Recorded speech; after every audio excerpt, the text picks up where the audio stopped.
दरबार सजा हुआ था। बादशाह के चेहरे पर चिंता की लकीरें थीं और पूरे दरबार में सन्नाटा पसरा था। अचानक बादशाह ने ऊंची आवाज में कहा, अगर आज इस प्रश्न का उत्तर नहीं मिला तो कई लोगों की नौकरी चली जाएगी। दरबारियों के चेहरे का रंग उड़ गया। प्रश्न छोटा था पर उत्तर कठिन। दुनिया में सबसे ताकतवर चीज क्या है? कोई बोला सेना, कोई बोला धन और कोई बोला सत्ता, पर बादशाह संतुष्ट नहीं हुआ। तभी दरबार के द्वार पर एक शांत आवाज गूंजी, हुजूर, उत्तर है सही समय पर सही बुद्धि। दरबार में प्रवेश कर रहे थे बीरबल, और यहीं से शुरू होती है वह कथा जिसने इतिहास में अकबर और बीरबल की जोड़ी को अमर बना दिया। मुगल साम्राज्य अपने वैभव के चरम पर था। दिल्ली और आगरा के दरबारों में दूर दूर से लोग न्याय और अवसर की तलाश में आते, पर बादशाह अकबर केवल एक विजेता राजा नहीं थे, वे न्यायप्रिय और जिज्ञासु शासक भी थे। उन्हें बुद्धिमानों की संगति पसंद थी। इसी खोज ने उन्हें एक साधारण व्यक्ति से मिलवाया जो आगे चलकर उनके दरबार का सबसे चतुर मंत्री बना, बीरबल। कहा जाता है कि बीरबल का असली नाम महेश दास था। वे बचपन से ही तीव्र बुद्धि के थे। गांव के झगड़े सुलझाना, कठिन प्रश्नों का उत्तर देना और लोगों को मुस्कुराते हुए समझाना उनकी आदत थी। एक दिन भाग्य ने करवट ली। बादशाह शिकार के सिलसिले में एक गांव से गुजर रहे थे। रास्ता भटक जाने पर उन्हें एक युवक मिला, वही महेश दास। बादशाह ने पूछा, राजधानी का रास्ता किधर है? युवक मुस्कुराया और बोला, रास्ता कहीं नहीं जाता हुजूर, जाने वाले ही रास्ते बनाते हैं। बादशाह ने उस उत्तर से चकित रह गए। उन्होंने उस युवक को दरबार में आने का निमंत्रण दिया। कुछ समय बाद महेश दास दरबार पहुँचे। दरबारियों को एक साधारण व्यक्ति का राजा के सामने आना पसंद नहीं आया। उन्होंने सोचा इसे किसी प्रश्न में उलझाकर शर्मिंदा किया जाए। एक दरबारी ने पूछा, बताओ इस दुनिया में कितने तारे हैं? महेश दास ने शांत स्वर में कहा, जितने एक भेड़ के शरीर पर बाल होते हैं। गिनना चाहे तो भेड़ मंगवा लीजिए। दरबार ठहाकों से गूंज उठा। दरबारी निरुत्तर रह गए। बादशाह प्रभावित हुए और उन्हें दरबार में स्थान दिया गया। तभी उन्हें नया नाम मिला, बीरबल। कुछ महीनों बाद दरबार में एक विचित्र मामला आया। एक व्यापारी ने शिकायत की कि उसका कीमती हीरे का हार चोरी हो गया है। शक उसके नौकरों पर था, पर कोई सबूत नहीं था। बादशाह ने मामला बीरबल को सौंप दिया। बीरबल ने सभी नौकरों को बुलाया और हर एक को समान लंबाई की एक एक लकड़ी की छड़ी दी। उन्होंने कहा, ये जादुई छड़ियाँ हैं, जिसने चोरी की होगी उसकी छड़ी सुबह तक 2 इंच बढ़ जाएगी। रात भर नौकर डर में सो नहीं सके। असली चोर ने सोचा, अगर छड़ी बढ़ गई तो पकड़ा जाऊंगा। उसने छड़ी के 2 इंच काट दिए। सुबह बीरबल ने छड़ियाँ देखी और तुरंत चोर पकड़ लिया, क्योंकि उसकी छड़ी बाकी से छोटी थी। बादशाह ने मुस्कुराकर कहा, बीरबल, तुम्हारी बुद्धि तलवार से तेज है। पर दरबारियों की ईर्ष्या बढ़ती जा रही थी। वे चाहते थे कि किसी तरह बीरबल अपमानित हो, और एक दिन उन्हें अवसर मिला। एक विदेशी दूत दरबार में आया और उसने चुनौती दी, हमारे देश में माना जाता है कि भारत में केवल कहानियां हैं, बुद्धि नहीं। यदि आपके दरबार में कोई सच्चा बुद्धिमान है तो वह इस प्रश्न का उत्तर दे, दुनिया का सबसे बड़ा मूर्ख कौन है? दरबार में फिर सन्नाटा छा गया। बादशाह ने बीरबल की ओर देखा। बीरबल मुस्कुराए। उन्हें पता था यह प्रश्न किसी की प्रतिष्ठा गिराने के लिए पूछा गया है, पर वे क्या उत्तर देंगे, और क्या उनका उत्तर दरबार में तूफान खड़ा कर देगा? विदेशी दूत का प्रश्न हवा में तैर रहा था, दुनिया का सबसे बड़ा मूर्ख कौन है? दरबार में बैठे लोग एक दूसरे का चेहरा देखने लगे। कोई भी उत्तर देने का साहस नहीं कर रहा था। गलत उत्तर देने का मतलब था किसी शक्तिशाली व्यक्ति का अपमान। बादशाह ने बीरबल की ओर संकेत किया। बीरबल शांत भाव से उठे और बोले, इस प्रश्न का उत्तर देना सरल नहीं, क्योंकि मूर्खता पद या शक्ति से नहीं, कर्म से तय होती है। विदेशी दूत मुस्कुराया, मानो वह किसी फंसाने वाले उत्तर की प्रतीक्षा कर रहा हो। बीरबल ने आगे कहा, दुनिया का सबसे बड़ा मूर्ख वह है जो बिना सत्य जाने निर्णय ले ले और दूसरों को नीचा दिखाकर स्वयं को बड़ा समझे। दरबार में हलचल हुई। दूत का चेहरा उतर गया। वो समझ गया कि यह उत्तर उसी पर भी लागू होता है। बादशाह ने प्रसन्न होकर बीरबल की प्रशंसा की और दूत को सम्मान देकर विदा किया। पर दरबारियों की ईर्ष्या और बढ़ गई।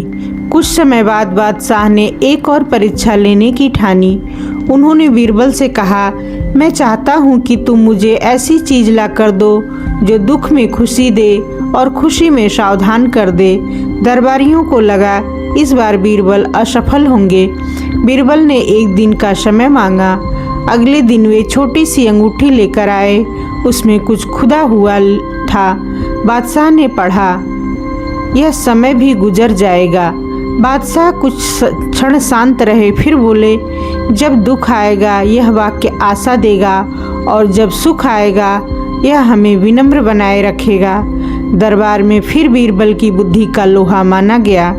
लेकिन असली परीक्षा अभी बाकी थी। राज्य में अफवाह फैल गई कि एक गांव में भूत का आतंक है। लोग रात में खेतों पर जाना छोड़ चुके थे। फसलें बर्बाद हो रही थीं। बादशाह ने बीरबल को जांच का आदेश दिया। गांव पहुंचते ही बीरबल ने देखा कि लोग भय से कांप रहे हैं। रात को अजीब आवाजें आती हैं और कोई खेतों के पास नहीं जाता। बीरबल ने उसी रात खेत में रुकने का निर्णय लिया। आधी रात को अचानक सरसराहट हुई और सफेद साया हिलता दिखाई दिया। गांव वाले दूर से चिल्लाने लगे, भूत! लेकिन बीरबल ने ध्यान से देखा और मशाल लेकर आगे बढ़े। सच सामने आया। वह भूत नहीं बल्कि कुछ चोर थे जो सफेद कपड़े पहनकर लोगों को डराते और खेतों से अनाज चुरा लेते थे। अगली सुबह बीरबल ने चोरों को पकड़ा और गांव वालों का डर दूर किया। गांव में फिर खेती शुरू हुई। जब बीरबल दरबार लौटे तो बादशाह ने पूछा, डर इतनी जल्दी क्यों फैल जाता है? बीरबल ने उत्तर दिया, क्योंकि लोग सत्य की जांच से पहले कल्पना पर विश्वास कर लेते हैं। दरबार फिर विचार में डूब गया। पर उसी समय दरबार का एक मंत्री बीरबल को फंसाने की नई योजना बना चुका था और जल्द ही बीरबल पर ऐसा आरोप लगने वाला था जिसने उसकी जान भी खतरे में पड़ सकती थी। दरबार में उस दिन असामान्य तनाव था। एक सैनिक ने आकर सूचना दी, हुजूर, शाही खजाने से सोने के सिक्के गायब हो गए हैं और शक बीरबल पर किया जा रहा है। पूरा दरबार स्तब्ध रह गया। बादशाह अकबर स्वयं भी यह सुनकर चकित रह गए। बीरबल वर्षों से उनके सबसे विश्वसनीय मंत्री थे, लेकिन आरोप गंभीर था। एक मंत्री आगे आया और बोला, हुजूर, चोरी की रात बीरबल खजाने के आसपास देखे गए थे। बादशाह ने कठोर स्वर में पूछा, बीरबल, क्या कहना है तुम्हारा? बीरबल शांत रहे। उन्होंने केवल इतना कहा, मुझे एक दिन का समय दीजिए, सत्य स्वयं सामने आ जाएगा। बादशाह ने अनुमति दे दी, पर चेतावनी भी दी, यदि दोषी पाए गए तो दंड कठोर होगा। उसी रात बीरबल ने चुपचाप जांच शुरू की। उन्होंने पहरेदारों से बात की, खजाने के आसपास के निशान देखे और एक छोटी सी बात पर ध्यान गया। खजाने के पीछे की दीवार के पास मिट्टी गीली थी, जबकि उस स्थान पर पानी का कोई स्रोत नहीं था। उन्होंने खुदाई करवाई।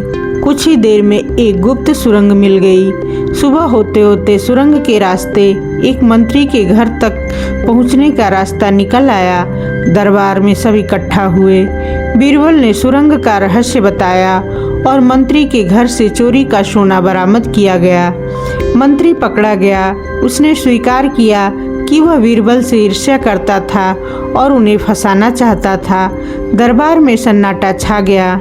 बादशाह ने गहरी सांस लेकर कहा, बीरबल, हमने तुम पर शक किया, यह हमारी भूल थी। बीरबल ने विनम्रता से उत्तर दिया, जहाँ न्याय है वहाँ जांच भी आवश्यक है। इस घटना के बाद बीरबल की प्रतिष्ठा और बढ़ गई, लेकिन विरोधियों की संख्या भी कम नहीं हुई। कुछ समय बाद बादशाह ने एक नई परीक्षा ली। उन्होंने कहा, बीरबल, क्या तुम 3 दिनों में पूरे शहर के लोगों को एक साथ खुश कर सकते हो? दरबारियों ने सोचा यह असंभव है, लेकिन बीरबल मुस्कुराए और बोले, कोशिश की जा सकती है। उन्होंने शहर में घोषणा करवाई कि तीसरे दिन शाम को राजमहल के सामने मैदान में एक बड़ा उत्सव होगा। मुफ्त भोजन, खेल, संगीत और पुरस्कार रखे गए। तीसरे दिन पूरा शहर उमड़ पड़ा। लोग परिवार सहित आए। गरीबों को भोजन मिला, बच्चों को खिलौने और कलाकारों को मंच मिला।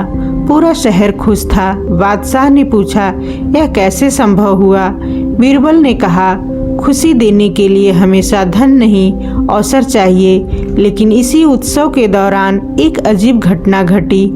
एक रहस्यमय व्यक्ति ने बादशाह को एक संदेश भिजवाया। आपके सबसे प्रिय व्यक्ति से ही आपको सबसे बड़ा धोखा मिलेगा। संदेश पढ़कर बादशाह चिंतित हो उठे। क्या किसी नई साजिश की शुरुआत थी? क्या फिर से बीरबल को निशाना बनाया जाएगा? दरबार में उस संदेश की चर्चा फैल चुकी थी। आपके सबसे प्रिय व्यक्ति से ही आपको सबसे बड़ा धोखा मिलेगा। बादशाह अकबर रात भर सो नहीं सके। मन में शंका उठी, क्या यह किसी साजिश का हिस्सा है या सचमुच कोई विश्वास पात्र विश्वासघात करेगा? अगले दिन उन्होंने यह बात बीरबल को बताई। बीरबल ने शांत स्वर में कहा, हुजूर, डर का सबसे बड़ा असर यही होता है कि वह विश्वास को कमजोर कर देता है। हमें जल्दबाजी में निर्णय नहीं लेना चाहिए। पर उसी समय दरबार में एक नई घटना हुई। राज्य के सीमावर्ती क्षेत्र से खबर आई कि वहां का एक अधिकारी गुप्त रूप से विद्रोह की तैयारी कर रहा है। आश्चर्य की बात यह थी कि वह अधिकारी बीरबल का पुराना परिचित था। कुछ दरबारियों ने तुरंत कहा, देखिए हुजूर, संदेश सच साबित हो रहा है। बादशाह ने बीरबल से पूछा, क्या तुम उस अधिकारी को जानते हो? बीरबल ने स्वीकार किया, हाँ, परंतु वह देशद्रोही हो ऐसा मैं नहीं मानता। मुझे स्वयं जाकर जांच करने दीजिए। बीरबल गुप्त रूप से उस क्षेत्र में पहुंचे। जांच करने पर पता चला कि विद्रोह की अफवाह जानबूझकर फैलाई गई थी। असल में कुछ व्यापारी कर से बचने के लिए अशांति फैलाना चाहते थे ताकि प्रशासन कमजोर पड़ सके और वे लाभ उठा सके। बीरबल ने चालाकी से व्यापारियों की बातचीत का प्रमाण जुटाया और दरबार में प्रस्तुत किया। सच्चाई सामने आई। बादशाह ने राहत की सांस ली। संदेश झूठा साबित हुआ, पर एक सीख मिल गई। अफवाहें सबसे मजबूत रिश्तों को भी हिला सकती है। लेकिन कहानी यहीं समाप्त नहीं हुई। उसी रात महल के बगीचे में एक व्यक्ति पकड़ा गया जो गुप्त रास्ते से अंदर घुसने की कोशिश कर रहा था। जांच में पता चला कि वह एक जासूस था जिसे भेजा गया था यह देखने के लिए कि मुगल दरबार में सबसे प्रभावशाली व्यक्ति कौन है। उसने पूछताछ में बताया, हमारे राजा ने कहा था कि अकबर की ताकत उसकी सेना नहीं बल्कि उसका बुद्धिमान सलाहकार हैं। दरबार समझ गया वह सलाहकार बीरबल ही थे। लेकिन इससे कुछ दरबारियों की ईर्ष्या और भड़क उठी। उन्होंने ठान लिया अब बीरबल को ऐसी परीक्षा में डाला जाएगा जिससे बच निकलना लगभग असंभव होगा। और जल्द ही बादशाह बीरबल को ऐसा आदेश देने वाले थे जो उनकी जान को भी खतरे में डाल सकता था। क्या होगा वह अगला आदेश? और क्या बीरबल? सुबह दरबार में बादशाह गंभीर दिखाई दे रहे थे। उन्होंने बीरबल को बुलाकर कहा, बीरबल, हमें खबर मिली है कि पहाड़ों के उस पार रहने वाली जनजाति हमारे राज्य को चुनौती दे रही है। वे कहते हैं मुगल दरबार का कोई भी व्यक्ति उनकी बुद्धि परीक्षा पास नहीं कर सकता। दरबार में कानाफूसी शुरू हो गई। बादशाह ने आगे कहा, मैं चाहता हूं कि तुम वहां जाओ और उनकी चुनौती स्वीकार करो। यदि असफल रहे तो यह हमारे राज्य की प्रतिष्ठा का प्रश्न बन जाएगा। यात्रा कठिन थी। पहाड़ी रास्ते, घने जंगल और ठंडा मौसम। कई सैनिक भी जाने से हिचक रहे थे, पर बीरबल बिना हिचक तैयार हो गए। कई दिनों की यात्रा के बाद वे उस जनजाति के गांव पहुंचे। वहां के मुखिया ने उनका स्वागत किया, पर साथ ही परीक्षा की शर्त रखी। मुखिया बोला, हम 3 प्रश्न पूछेंगे, यदि एक का भी उत्तर गलत हुआ तो आपको यहाँ से खाली हाथ लौटना होगा। बीरबल ने सहमति दी। पहला प्रश्न था, ऐसा कौन सी चीज है जो जितनी बढ़ती है उतनी दिखाई नहीं देती? बीरबल ने तुरंत उत्तर दिया, अंधेरा। जनजाति के लोग प्रभावित हुए। दूसरा प्रश्न आया, ऐसी कौन सी चीज है जिसे बांटने से वह कम नहीं होती बल्कि बढ़ती है? बीरबल मुस्कुराए, ज्ञान। अब तीसरा प्रश्न बचा था। मुखिया ने गंभीर स्वर में कहा, बताओ, मनुष्य का सबसे बड़ा शत्रु कौन है? गांव में सन्नाटा छा गया। बीरबल ने कुछ क्षण सोचा और बोले, मनुष्य का सबसे बड़ा शत्रु उसका अपना लालच और डर है। यही उसे गलत निर्णय लेने पर मजबूर करते हैं। कुछ पल चुप्पी रही, फिर पूरा गांव तालियों से गूंज उठा। मुखिया ने स्वीकार किया, आप सचमुच बुद्धिमान हैं। जब बीरबल लौटकर दरबार पहुंचे तो बादशाह ने प्रसन्न होकर उनका स्वागत किया, लेकिन उसी समय खबर आई कि राजधानी में एक नई समस्या खड़ी हो गई है।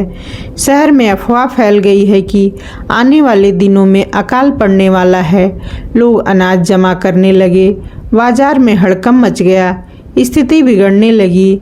बादशाह ने चिंतित होकर कहा, यदि लोगों का डर नहीं रुका तो शहर में अराजकता फैल जाएगी। अब सबकी निगाहें फिर बीरबल पर टिक गई। क्या बीरबल इस बार पूरे शहर के डर को शांत कर पाएंगे? राजधानी में भय का माहौल था। लोग बाजारों से अनाज खरीदकर घरों में जमा कर रहे थे। दुकानों के बाहर लंबी कतारें लग गईं, कीमतें बढ़ने लगीं। अफवाह फैल चुकी थी कि अगले कई दिनों तक बारिश नहीं होगी और भयंकर अकाल आने वाला है। बादशाह बीरबल को बुलाकर कहा, यदि यह डर नहीं रुका तो लोग स्वयं संकट पैदा कर देंगे। बीरबल ने शहर का हाल देखा और समझ गए कि असली समस्या अकाल नहीं बल्कि डर है। अगले ही दिन उन्होंने एक अजीब आदेश जारी करवाया। घोषणा हुई कि अगले दिन सुबह शाही गोदाम खोले जाएंगे और हर नागरिक को आवश्यक मात्रा में अनाज दिया जाएगा। लोग आश्चर्यचकित हुए। सुबह हजारों लोग शाही गोदाम पहुंचे। वहां देखा कि गोदाम अनाज से भरे पड़े हैं। बीरबल ने लोगों से कहा, देखिए, राज्य के पास पर्याप्त अनाज है। डर के कारण आप लोग स्वयं संकट पैदा कर रहे हैं। यदि हर व्यक्ति जरूरत भर ही ले तो किसी को कमी नहीं होगी। लोगों को अपनी गलती समझ आई। बाजार में हड़कंप शांत होने लगा, लेकिन उसी शाम एक नई समस्या सामने आई। शाही बगीचे से खबर आई कि बादशाह का प्रिय हाथी बीमार पड़ गया है। वह हाथी युद्ध और समारोह में अत्यंत महत्वपूर्ण था। वैद्य हार मान चुके थे। बादशाह दुखी थे, दरबार उदास था। तभी बीरबल ने कुछ अलग करने की योजना बनाई। पर क्या केवल बुद्धि से एक बीमार हाथी को ठीक किया जा सकता था? और बीरबल आखिर करने क्या वाले थे? शाही हाथी कई दिनों से बीमार था। उसने खाना छोड़ दिया था और कमजोर होता जा रहा था। वैद्य औषधि दे चुके थे पर कोई लाभ नहीं हुआ। बादशाह चिंतित थे क्योंकि वह हाथी केवल शाही शोभा ही नहीं बल्कि कई युद्धों का साथी भी रहा था। बीरबल ने हाथी को ध्यान से देखा। उन्होंने पाया कि बीमारी शरीर से ज्यादा मन की थी। हाथी लंबे समय से युद्ध और यात्राओं के कारण थक चुका था और उसे आराम की जरूरत थी। अगले दिन बीरबल ने महावत को आदेश दिया कि हाथी को नदी किनारे खुले मैदान में ले जाया जाए जहां वह स्वतंत्र घूम सके। साथ ही वहां दूसरे हाथियों को भी लाया गया ताकि वह अकेलापन महसूस न करे। कुछ ही दिनों में हाथी का हालत सुधरने लगा। उसने खाना शुरू कर दिया और धीरे धीरे स्वस्थ हो गया। बादशाह ने आश्चर्य से पूछा, यह कैसे संभव हुआ? बीरबल ने उत्तर दिया, कभी कभी बीमारी दवा से नहीं माहौल बदलने से ठीक होती है। लेकिन महल में एक और संकट जन्म ले चुका था। राजधानी में अचानक चोरी की घटनाएं बढ़ने लगी। रात में घरों से कीमती सामान गायब होने लगे और कोई चोर पकड़ नहीं पा रहा था। लोग डरने लगे। बादशाह ने कहा और कड़ा आदेश दिया, चोर को जल्द पकड़ा जाए, नहीं तो शहर में असुरक्षा फैल जाएगी। अब यह जिम्मेदारी फिर बीरबल पर आ गई, पर इस बार चोर अत्यंत चालाक था, कोई निशान नहीं छोड़ता था। क्या बीरबल इस रहस्यमय चोर को पकड़ पाएंगे? राजधानी में डर फैल चुका था।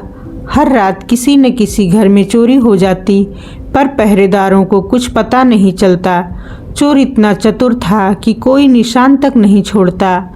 बादशाह ने कड़े स्वर में कहा, यदि यह सिलसिला नहीं रुका तो लोग शासन पर भरोसा खो देंगे।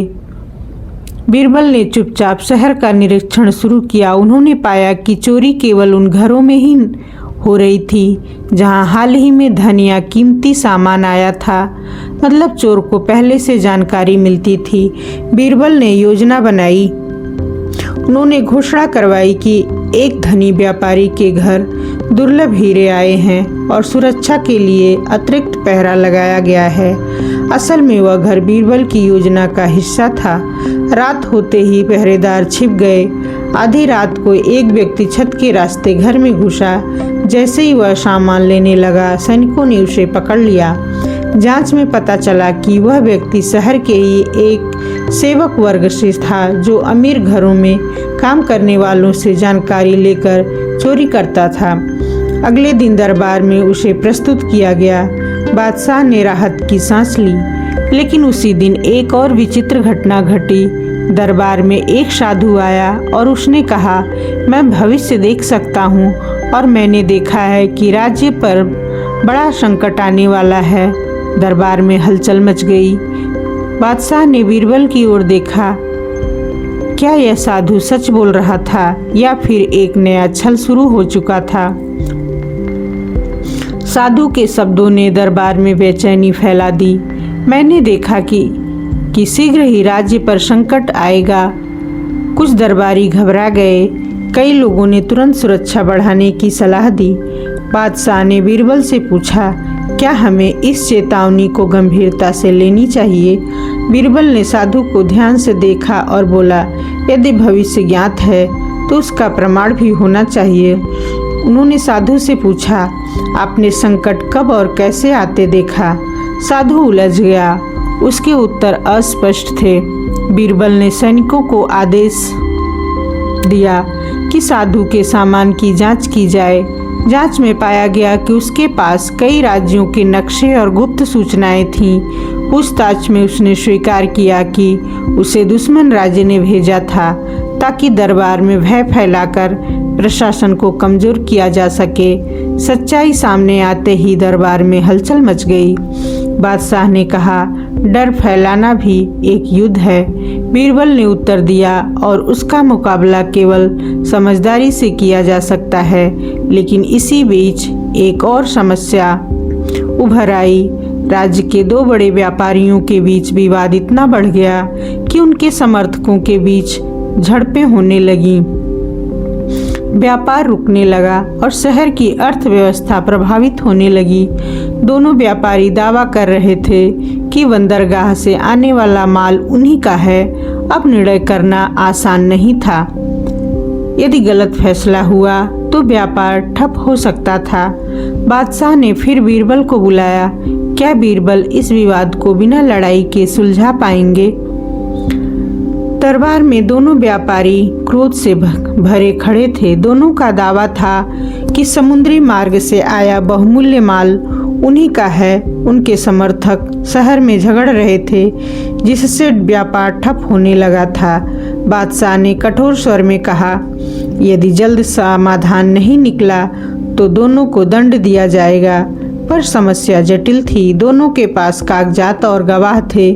बीरबल ने दोनों को ध्यान से सुना और फिर कहा, निर्णय आज नहीं होगा, पहले माल की जांच होगी। अगले दिन सभी को बंदरगाह पर बुलाया गया। बीरबल ने माल के बक्से खुलवाए। उसमें दुर्लभ मसाले, कपड़े और कीमती सामान भरा था। फिर उन्होंने एक अजीब आदेश दिया, दोनों व्यापारी अपने अपने माल की पहचान करें। पहले व्यापारी ने कुछ बक्से की ओर इशारा किया, पर विवरण स्पष्ट नहीं दे पाया। दूसरे व्यापारी ने हर बक्से के अंदर मौजूद वस्तुओं का सही सही विवरण बताया, किस बक्से में कौन सा मसाला, किस में कौन सा कपड़ा और किसकी कितनी मात्रा है। बीरबल मुस्कुराए। दरबार में लौटकर उन्होंने घोषणा की, जिसे अपने माल का सही ज्ञान हो वही उसका असली मालिक होता है। निर्णय दूसरे व्यापारी के पक्ष में हुआ। पहला व्यापारी शर्मिंदा हुआ और उसने स्वीकार किया कि वह झूठा दावा कर रहा था। शहर में शांति लौट आई और व्यापार फिर से शुरू हो गया।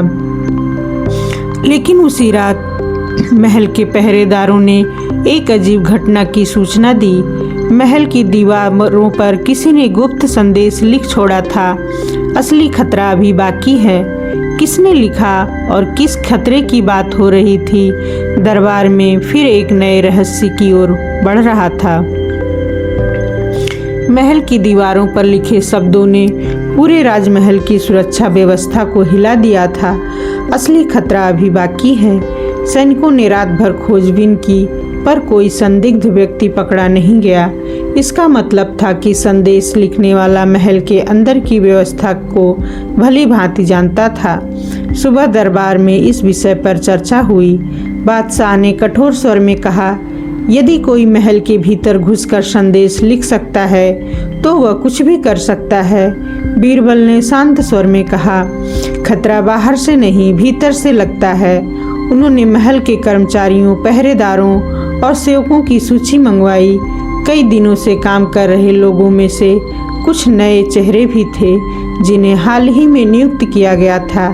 बीरबल ने एक योजना बनाई। उन्होंने घोषणा करवाई कि अगले दिन रात को महल में अचानक सुरक्षा जांच होगी और हर कर्मचारी की तलाशी ली जाएगी। यह खबर जानबूझकर फैलाई गई थी। रात होते ही एक व्यक्ति महल से भागने की कोशिश करता पकड़ा गया। तलाशी लेने पर उसके पास गुप्त नक्शे और संदेश मिले। पूछताछ में पता चला कि वह पड़ोसी राज्य का जासूस था जो महल के भीतर डर और भ्रम फैलाने आया था। दरबार ने राहत की सांस ली, परंतु मामला यहीं समाप्त नहीं हुआ। जासूस ने एक और रहस्य बताया। राजधानी में कुछ लोग गुप्त रूप से विद्रोह की तैयारी कर रहे हैं। उनका उद्देश्य जनता को शासन के खिलाफ भड़काना है। अब स्थिति गंभीर थी। यदि यह सच हुआ तो पूरे राज्य में अशांति फैल सकती थी। बादशाह ने बीरबल से पूछा, अब क्या किया जाए? बीरबल ने उत्तर दिया, हमें तलवार से पहले बुद्धि का प्रयोग करना होगा। लेकिन विद्रोह के पीछे कौन लोग थे और उनका असली उद्देश्य क्या था? जासूस की बात ने दरबार की चिंता बढ़ा दी थी। यदि राजधानी में विद्रोह भड़क गया तो पूरे राज्य में अशांति फैल सकती है। बादशाह ने तुरंत सेना भेजने का विचार किया, पर बीरबल ने उन्हें रोका।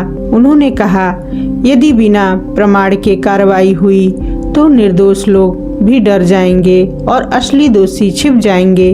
बीरबल ने गुप्त रूप से अपने विश्वसनीय लोगों को शहर के अलग अलग हिस्सों में भेजा। कुछ दिनों की जांच के बाद एक चौंकाने वाली बात सामने आई। कुछ धनी साहूकार और कर वसूलने वाले अधिकारी मिलकर जनता में असंतोष फैला रहे थे।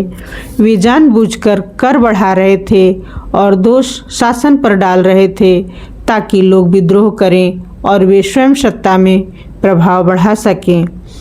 बीरबल ने योजना बनाई। उन्होंने बादशाह से आदेश दिलवाया कि जनता की शिकायतें सुनने के लिए खुले दरबार का आयोजन हो, जहां हर नागरिक अपनी समस्या सीधे कह सकेगा। दरबार लगा, लोग आए, खुलकर बोले।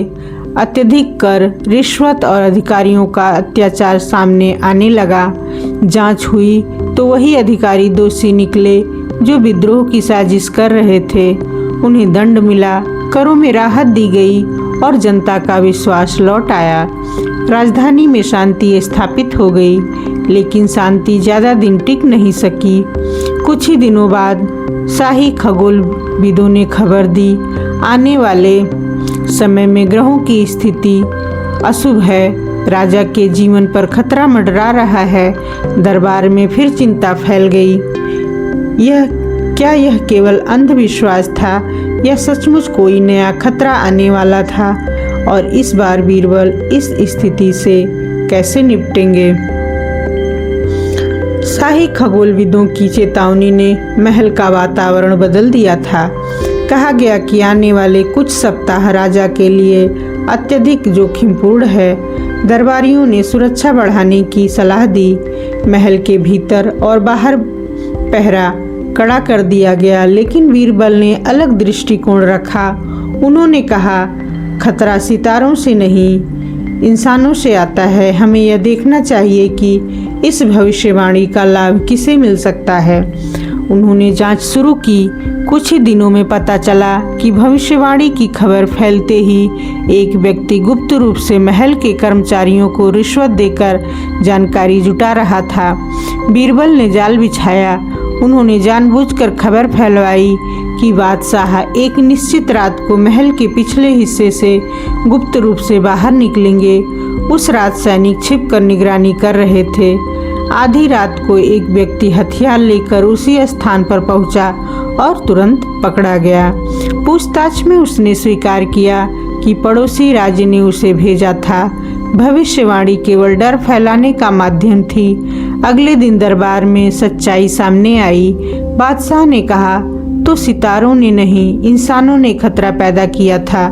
बीरबल ने उत्तर दिया, डर फैलाकर हमला करना सबसे आसान चाल है, पर घटना यहीं समाप्त नहीं हुई। कुछ ही दिनों बाद खबर आई कि राजधानी के पास के जंगल में डाकुओं का एक नया गिरोह सक्रिय हो गया है, जो यात्रियों को लूट रहा है।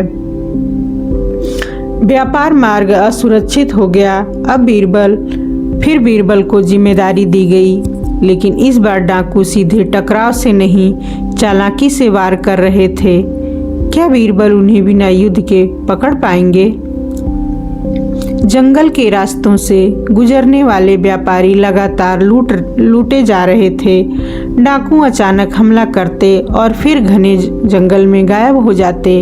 सैनिक कई बार पीछा करते, पर हर बार खाली हाथ लौटते। बादशाह ने कहा, यदि व्यापार मार्ग सुरक्षित नहीं रहे तो राज्य की आय पर असर पड़ेगा। बीरबल ने समझ लिया कि केवल बल प्रयोग से डाकू नहीं पकड़े जाएंगे। उन्होंने एक योजना बनाई, घोषणा करवाई कि एक बड़ा व्यापारी दल कीमती सामान लेकर उसी रास्ते से गुजरने वाला है। यह खबर जानबूझकर फैलने दी गई। असल में वह दल सैनिकों और बीरबल की योजना का हिस्सा था। रात को जैसे ही काफिला जंगल के बीच पहुंचा, डाकुओं ने हमला कर दिया, पर इस बार व्यापारी नहीं, प्रशिक्षित सैनिक सामने थे। चारों ओर से सैनिकों ने डाकुओं को घेर लिया। भागने का रास्ता पहले से ही बंद कर दिया गया था। कई डाकू पकड़े गए। पूछताछ में पता चला कि उन्हें किसी अंदरूनी व्यक्ति से सूचना मिलती थी कि कौन सा व्यापारी कब और किस रास्ते से जाएगा। जांच करने पर शहर का ही एक व्यापारी उनके साथ मिला हुआ निकला, जो प्रतिस्पर्धियों को नुकसान पहुंचाना चाहता था। दरबार में उसे दंड दिया गया और व्यापार मार्ग फिर सुरक्षित हो गया। लेकिन इसी बीच एक और विचित्र खबर आई। महल के ज्योतिषी ने बताया कि राजधानी में जल्द ही एक ऐसा व्यक्ति आने वाला है जो दरबार की बुद्धि को खुली चुनौती देगा। कहा जा रहा था कि वह जहां भी जाता है वहां के विद्वानों को पराजित कर देता है। अभी प्रश्न यह था, क्या इस बार कोई ऐसा व्यक्ति आने वाला है जो बीरबल को भी मात दे सकता है? कुछ ही दिनों बाद वह व्यक्ति राजधानी पहुंचा। उसका नाम दूर दूर तक प्रसिद्ध था। जहां भी जाता वहां के विद्वानों को प्रश्नों में उलझाकर पराजित कर देता। दरबार में उसे बुलाया गया। वह आत्मविश्वास से बोला, सुना है यहाँ एक ऐसा मंत्री है जो हर समस्या का समाधान कर देता है। मैं उसकी परीक्षा लेना चाहता हूँ। दरबार में हलचल हुई। सभी समझ गए कि उसका संकेत बीरबल की ओर है। बादशाह ने अनुमति दी। विद्वान ने पहला प्रश्न पूछा, बताइए, संसार में सबसे तेज क्या है? दरबार में कई उत्तर आए, हवा, बिजली, घोड़ा। पर बीरबल ने कहा, मन सबसे तेज है। वह एक पल में कहीं भी पहुंच सकता है। विद्वान कुछ क्षण चुप रहा, फिर दूसरा प्रश्न पूछा, सबसे भारी क्या है? बीरबल बोले, ऋण और अपराध बोध। उन्हें उठाने वाला व्यक्ति जीवन भर दबा रहता है। दरबार में सहमति की आवाजें उठीं। अब विद्वान ने अंतिम और कठिन प्रश्न रखा, ऐसी कौन सी चीज है जिसे कोई भी मनुष्य हमेशा छिपा नहीं सकता? कुछ क्षण सोचकर बीरबल बोले, सत्य। देर हो सकती है पर वह अंततः सामने आ ही जाता है। दरबार तालियों से गूंज उठा। विद्वान ने स्वीकार किया कि वह हार गया है, लेकिन जाते जाते उसने एक बात कही, मैं हार गया, पर सावधान रहिए, हर दुश्मन सामने से नहीं आता, कुछ दोस्त बनकर भी आते हैं। उसकी बात ने बीरबल को सोच में डाल दिया और सचमुच अगले ही सप्ताह दरबार में एक नया व्यक्ति नियुक्त हुआ, जिसकी नीयत पर बीरबल को संदेह होने लगा। दरबार में नए सलाहकार की नियुक्ति हुई। उसका नाम फैजल खान था। वह स्वयं को दूर देश का शिक्षित और अनुभवी प्रशासक बताता था। शुरू में वह अत्यंत विनम्र और बुद्धिमान प्रतीत हुआ। कई छोटे मामलों में उसने उपयोगी सुझाव भी दिए, जिससे कुछ दरबारियों ने उसका समर्थन करना शुरू कर दिया। लेकिन बीरबल को उसके व्यवहार में कुछ असामान्य लगा। फैजल खान अक्सर राज्य की सुरक्षा, सेना की संख्या और खजाने की स्थिति के बारे में अनावश्यक प्रश्न पूछता था। वह महल के कर्मचारियों से भी अलग अलग जानकारी लेने की कोशिश करता। बीरबल ने सीधे आरोप लगाने के बजाय चुपचाप निरीक्षण शुरू किया। कुछ दिनों बाद उन्हें पता चला कि वह व्यक्ति रात में महल से बाहर किसी अज्ञात व्यक्ति से मिलता है। अब संदेह और गहरा हो गया। बीरबल ने योजना बनाई। उन्होंने जानबूझकर दरबार में घोषणा करवाई कि अगले महीने राज्य की सेना का सबसे बड़ा हिस्सा दूर अभियान पर जाने वाला है, जिससे राजधानी की सुरक्षा कुछ समय के लिए कमजोर होगी। यह बात फैलने दी गई। उसी रात सैनिकों ने देखा कि फैजल खान महल से बाहर जाकर किसी व्यक्ति को यही सूचना दे रहा है। दोनों को तुरंत पकड़ लिया गया। पूछताछ में पता चला कि वह पड़ोसी राज्य का जासूस था, जिसे दरबार में जगह बनाकर गुप्त सूचनाएं भेजने के लिए भेजा गया था। अगले दिन दरबार में सच्चाई सामने आई। बादशाह ने गंभीर स्वर में कहा, कभी कभी सबसे बड़ा खतरा मुस्कुराते चेहरे के पीछे छिपा होता है। बीरबल ने उत्तर दिया, विश्वास करना जरूरी है, पर सावधानी भी उतनी ही आवश्यक है। लेकिन घटनाएं अभी थमी नहीं थीं। राजधानी में अचानक एक अजीब अफवाह फैलने लगी कि राज्य में जल्द ही सत्ता परिवर्तन होने वाला है। लोगों में फिर बेचैनी बढ़ने लगी। कौन फैला रहा था यह खबर और उसका उद्देश्य क्या था? राजधानी में अचानक यह खबर फैलने लगी कि जल्द ही शासन बदलने वाला है। कुछ लोग कह रहे थे कि सेना के भीतर असंतोष है, तो कुछ लोग कह रहे थे दरबार के कुछ बड़े अधिकारी गुप्त योजना बना रहे हैं। बाजारों में चर्चा, गलियों में फुसफुसाहट और लोगों के चेहरों पर चिंता दिखाई देने लगी। बादशाह ने तुरंत बीरबल को बुलाया। यह अफवाह यदि फैलती रही तो जनता का भरोसा टूट जाएगा। बादशाह ने कहा। बीरबल ने शांत स्वर में उत्तर दिया, अफवाहें स्वयं नहीं फैलती, कोई न कोई उन्हें फैलाता है। उन्होंने जांच शुरू की। कुछ दिनों में पता चला कि शहर के अलग अलग हिस्सों में कुछ लोग जानबूझकर यही बात दोहरा रहे हैं। गुप्त रूप से पता लगाया गया तो मालूम हुआ कि कुछ असंतुष्ट व्यापारी और छोटे अधिकारी मिलकर यह खबर फैला रहे थे। उनका उद्देश्य था प्रशासन को कमजोर दिखाना, ताकि वे अपने निजी लाभ के लिए दबाव बना सके। बीरबल ने सीधी कार्रवाई के बजाय नई योजना बनाई। उन्होंने खुले दरबार का आयोजन करवाया, जहां राज्य की नीतियों और सुरक्षा की स्थिति जनता के सामने स्पष्ट रूप में रखी गई। सेना के अधिकारियों और प्रशासनिक अधिकारियों ने स्वयं जनता को आश्वस्त किया कि राज्य पूरी तरह स्थिर है। जब लोगों को सच्चाई मालूम हुई तो अफवाह फैलाने वालों का प्रभाव खत्म होने लगा। जल्द ही दोषियों को पकड़ लिया गया और उन्हें दंड दिया गया। राजधानी में फिर शांति लौट आई। लेकिन इसी बीच एक और विचित्र घटना सामने आई। महल के खजाने की गणना के दौरान पता चला कि धन तो पूरा है, पर कुछ अत्यंत महत्वपूर्ण दस्तावेज गायब हैं। ऐसे दस्तावेज जो राज्य की सीमाओं और समझौते से जुड़े थे। यदि वे गलत हाथों में पड़ते तो बड़ा संकट खड़ा हो सकता था। अब सवाल यह था, दस्तावेज किसने लिए और क्यों? खजाने की नियमित जांच के दौरान पता चला कि धन तो सुरक्षित है, पर राज्य की सीमाओं और विदेशी समझौतों से जुड़े कुछ महत्वपूर्ण दस्तावेज गायब हैं। दरबार में चिंता फैल गई। यदि वे कागज गलत हाथों में पहुंचते तो पड़ोसी राज्य उसका लाभ उठा सकते थे। बादशाह ने तुरंत महल की सुरक्षा कड़ी करने का आदेश दिया और बीरबल को जांच सौंप दी। बीरबल ने पहले यह देखा कि दस्तावेज कहाँ रखे जाते थे और किन लोगों को वहां जाने की अनुमति थी। सूची छोटी थी, कुछ अधिकारी, लेखक और पहरेदार। उन्होंने पाया कि हाल ही में दस्तावेज कक्ष की सफाई के नाम पर कुछ नए कर्मचारी वहां भेजे गए थे। बीरबल ने एक युक्ति अपनाई। उन्होंने दरबार में यह खबर फैलवाई कि गायब दस्तावेजों की नकल तैयार कर ली गई है और असली कागजों की अब कोई उपयोगिता नहीं रही। 2 दिनों बाद एक व्यक्ति गुप्त रूप से दस्तावेज बेचने की कोशिश करते पकड़ा गया, क्योंकि उसे लगा कि अब वे बेकार हो चुके हैं और जल्द से इसे बेच देना चाहिए। पूछताछ में पता चला कि उसे एक विदेशी व्यापारी ने लालच दिया, जिससे दस्तावेज हासिल करने के लिए उसे रिश्वत दी गई थी। दस्तावेज वापस मिल गए। बादशाह ने राहत की सांस ली, लेकिन उसी समय एक और समस्या सामने आई। राजधानी में अचानक नकली सिक्के चलने लगे। बाजार में लोग असली नकली पहचान नहीं पा रहे थे, जिससे व्यापार फिर संकट में पड़ने लगा।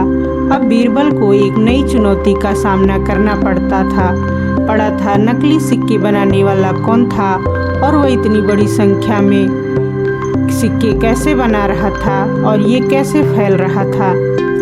राजधानी के बाजारों में हलचल मच गई। व्यापारी शिकायत कर रहे थे कि उन्हें मिल रहे कई सिक्के नकली हैं। लोग लेन देन से डरने लगे थे, जिससे व्यापार प्रभावित होने लगा। बादशाह ने तुरंत जांच का आदेश दिया। बीरबल ने सबसे पहले नकली सिक्कों की जांच करवाई।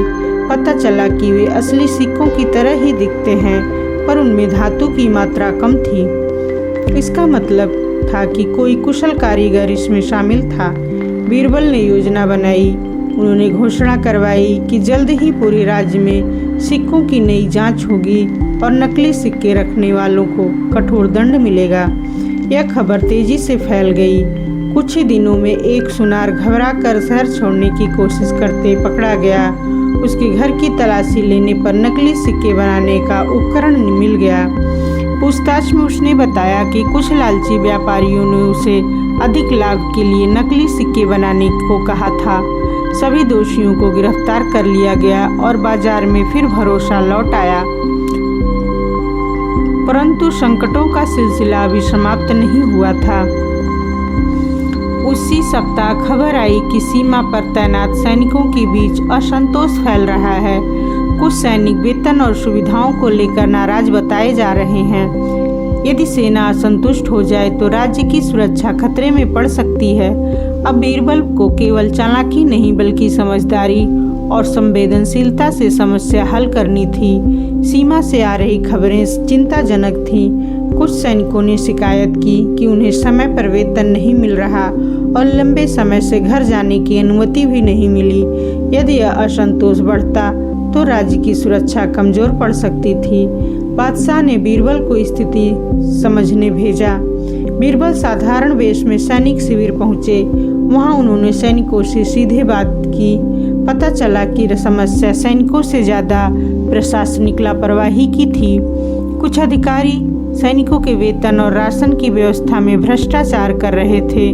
बीरबल ने चुपचाप प्रमाण जुटाए और दरबार में प्रस्तुत किए।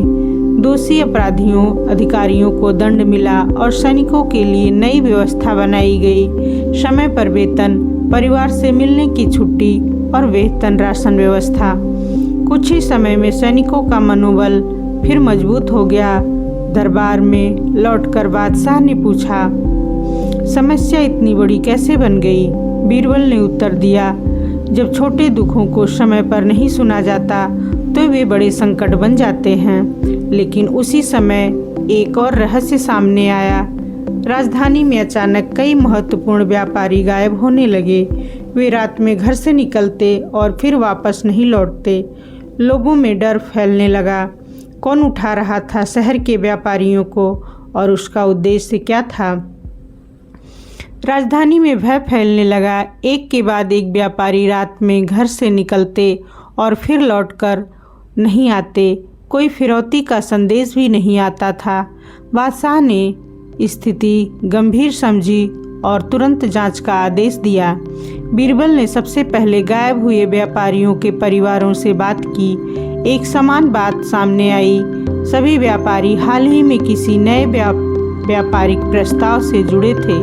बीरबल ने शहर के सरायों, गोदामों और व्यापारिक मंडियों में गुप्त रूप से निगरानी करवाई। कुछ दिनों बाद पता चला कि शहर के बाहर एक परित्यक्त गोदाम में रात के समय गतिविधियां होती हैं। एक रात सैनिकों के साथ बीरबल वहां पहुंचे। अंदर कुछ लोगों को बंदी बनाकर रखा गया था। छापे में खुलासा हुआ कि एक विदेशी व्यापारिक दल व्यापारियों को झूठे लाभ का लालच देकर बुलाता, फिर उन्हें बंदी बनाकर उनके व्यापारिक रहस्य हासिल करता और बाद में छोड़ देता ताकि मामला सामने न आए। इस बार वे पकड़े गए। सभी बंदी व्यापारियों को मुक्त कराया गया और अपराधियों को गिरफ्तार किया गया। शहर में राहत की लहर दौड़ गई। लेकिन उसी समय एक नई समस्या सामने आई। राजधानी में अचानक आग लगने की घटनाएं बढ़ने लगी। अलग अलग इलाकों में रात को आग लग जाती और कारण समझ नहीं आता। क्या यह दुर्घटना थी या कोई जानबूझकर शहर को नुकसान पहुंचाना चाहता था? शहर के अलग अलग हिस्सों में रात के समय अचानक आग लगने लगी। कभी गोदाम जलता, कभी दुकान, कभी खाली मकान। लोगों में भय फैल गया। पहरेदारों की संख्या बढ़ा दी गई, फिर भी घटनाएं रुक नहीं रही थी। बादशाह ने बीरबल से कहा, यदि यह सिलसिला नहीं रुका तो लोग शहर छोड़ने लगेंगे। बीरबल ने घटनाओं का निरीक्षण किया। उन्होंने पाया कि आग हमेशा उन स्थानों पर लग रही थी जहां हाल ही में व्यापारिक प्रतिस्पर्धा बढ़ी थी। मतलब यह दुर्घटना नहीं थी। उन्होंने एक योजना बनाई। कुछ व्यापारियों को गुप्त रूप से समझाया कि वे अपनी दुकानों में रात को पहरा रखें, पर बाहर से दुकान बंद दिखाई दे। तीसरी रात एक व्यक्ति दुकान के पीछे की ओर आग लगाने की कोशिश करता पकड़ा गया। पूछताछ में पता चला कि कुछ व्यापारी अपनी प्रतिद्वंदियों का व्यापार खत्म करने के लिए यहाँ काम करवा रहे थे। दोषियों को गिरफ्तार किया गया और आग की घटनाएं बंद हो गई। पर शांति फिर अधिक समय तक नहीं टिक सकी। सीमा से खबर आई कि कुछ लोग, गांव के लोग अचानक अपने घर छोड़कर शहर की ओर आने लगे हैं। वे कह रहे थे कि जंगल में कोई रहस्यमय खतरा फैल रहा है। क्या सचमुच कोई नया खतरा पैदा हो गया था या फिर यह भी किसी नई साजिश का हिस्सा था? सीमा से लगे गांव के लोग अपने घर छोड़कर शहर की ओर आने लगे। वे डरे हुए थे और कह रहे थे कि जंगल में कोई अजीब खतरा पैदा हो गया है। कुछ लोग बताते कि रात में अजीब आवाजें सुनाई देती हैं, पशु अचानक गायब हो जाते हैं और कई बार अनजान लोग गांव के आसपास घूमते दिखाई देते हैं। बादशाह ने बीरबल को जांच का आदेश दिया। बीरबल कुछ सैनिकों के साथ उन गांव में पहुंचे। उन्होंने देखा कि लोगों का डर वास्तविक था, पर किसी ने खतरे को साफ नहीं देखा था। रात को बीरबल ने जंगल के पास निगरानी लगवाई। आधी रात के बाद मशालों की हल्की रोशनी दिखाई दी। कुछ लोग जंगल से निकलकर गांव की ओर बढ़ रहे थे। सैनिकों ने उन्हें घेर लिया। पूछताछ में पता चला कि वे तस्करों का गिरोह था जो जंगल के रास्ते चोरी का माल एक राज्य से दूसरे राज्य पहुंचाता था। गांव वालों को डराकर वे रास्ता खाली रखते थे ताकि कोई उनके काम में बाधा न लगे। गिरोह पकड़ा गया और जंगल का रास्ता सुरक्षित हो गया। गांव वाले वापस अपने घर लौटने लगे। लेकिन लौटते समय बीरबल को एक और बात का पता चला। जंगल के अंदर कहीं एक छिपा हुआ शिविर था जहां कुछ लोग हथियार जमा कर रहे थे।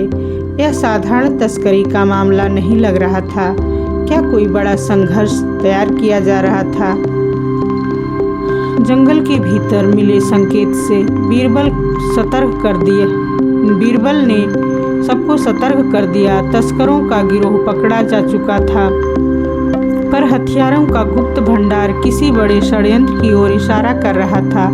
बीरबल ने तुरंत सैनिकों को आसपास के क्षेत्र की गुप्त जांच करने का आदेश दिया। कुछ ही दूर पर पेड़ों के बीच छिपा एक शिविर मिला जहां तलवारें, भाले और तीर कमान बड़ी मात्रा में जमा थे, पर शिविर खाली था।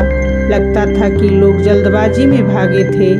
जांच में पता चला कि कुछ भाड़े के सैनिकों को इकट्ठा किया जा रहा था।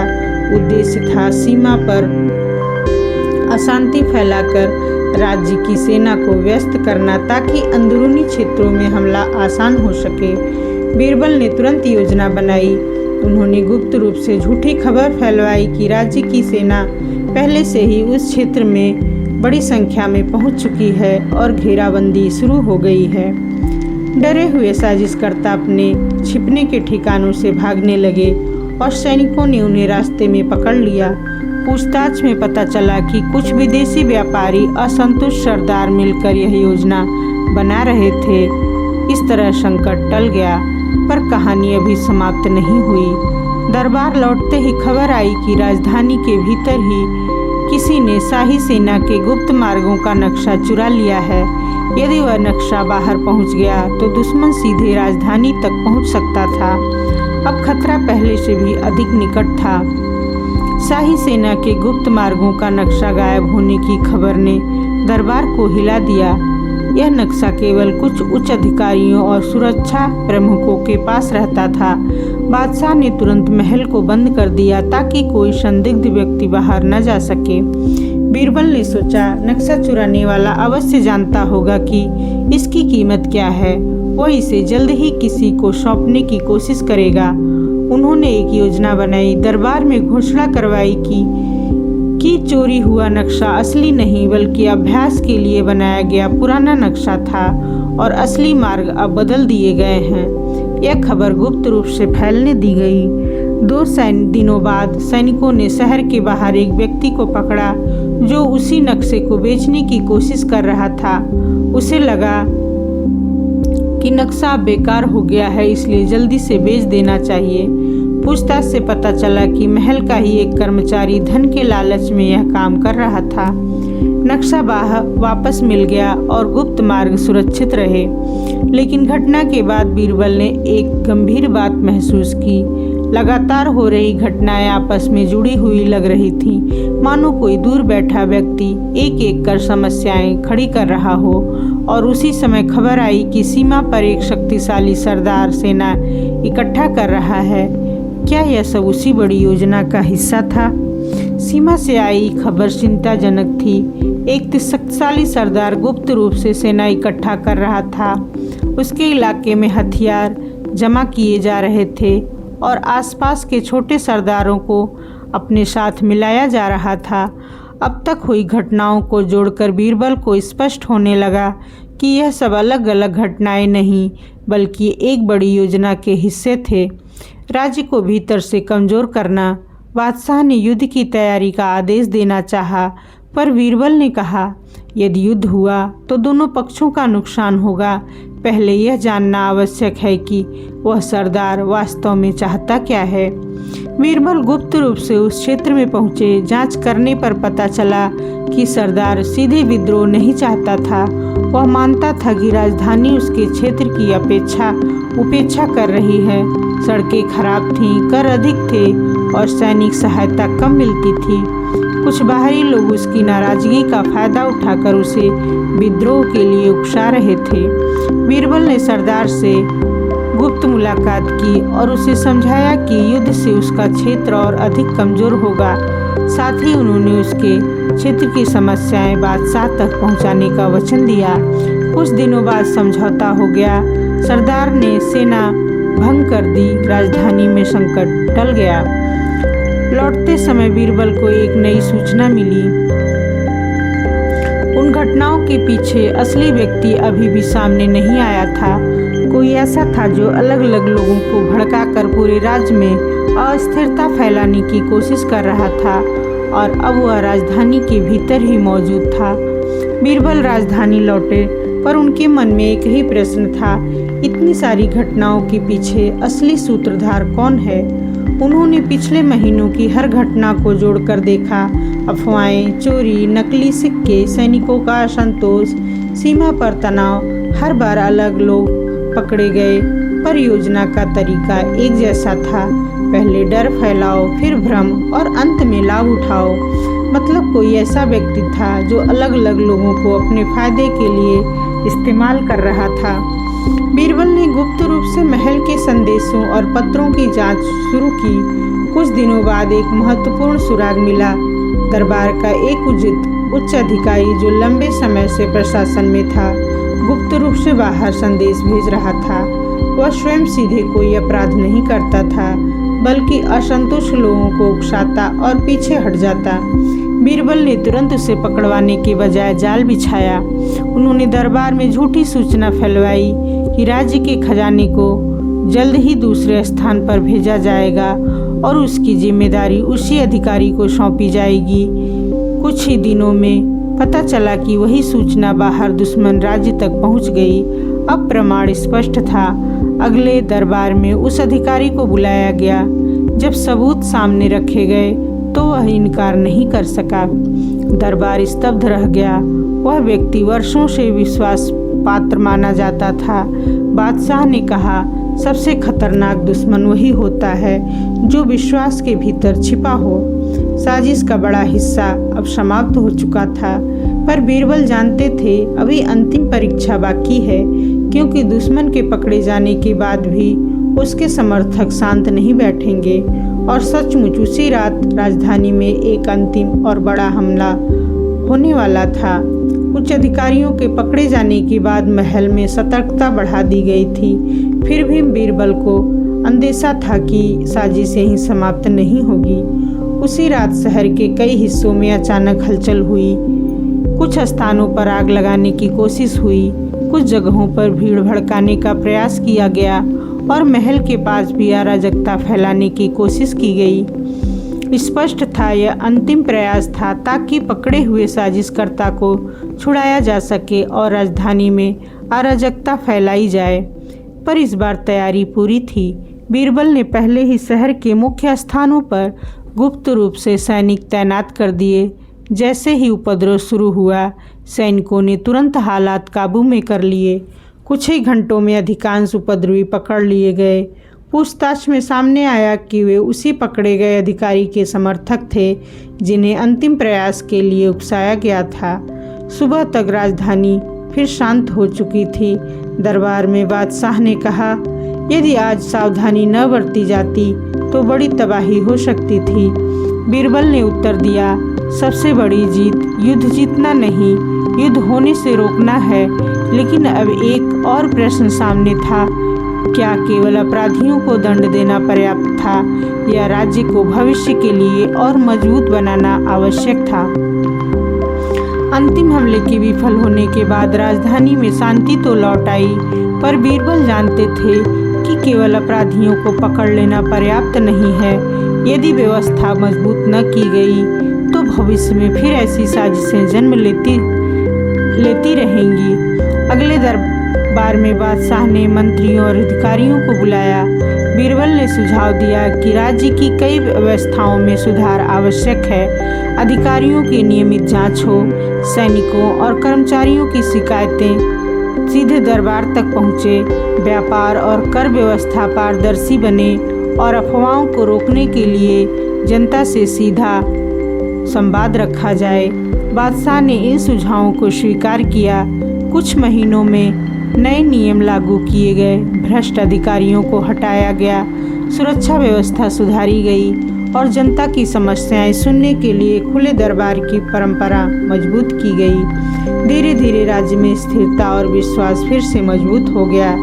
एक शाम बादशाह ने बीरबल से पूछा, तुम्हारे अनुसार सबसे बड़ी जीत क्या होती है? बीरबल ने उत्तर दिया, जब प्रजा भय से मुक्त होकर चैन से जी सके, वही असली जीत है। बादशाह मुस्कुराए, पर कहानी अभी पूरी तरह समाप्त नहीं हुई थी। कुछ समय बाद दरबार में एक छोटा सा मामला आया, जिसने एक बार फिर बीरबल की बुद्धि की परीक्षा लेनी थी, और वही घटना इस पूरी कथा का सबसे सुंदर अंत बनने वाला था। कुछ समय बाद दरबार में एक साधारण सा विवाद आया, पर उसका समाधान आसान नहीं था। दो व्यापारी एक ही हीरे पर अपना अधिकार जता रहे थे। दोनों के पास अपने अपने प्रमाण थे और दोनों ही विश्वसनीय प्रतीत हो रहे थे। मामला इतना उलझा हुआ था कि दरबार के अनुभवी मंत्री भी निर्णय नहीं कर पा रहे थे। बादशाह ने अंततः बीरबल की ओर देखा। बीरबल ने दोनों व्यापारियों से कहा कि हीरे को बीच से काटकर आधा आधा कर दिया जाए, ताकि दोनों को बराबर हिस्सा मिल सके।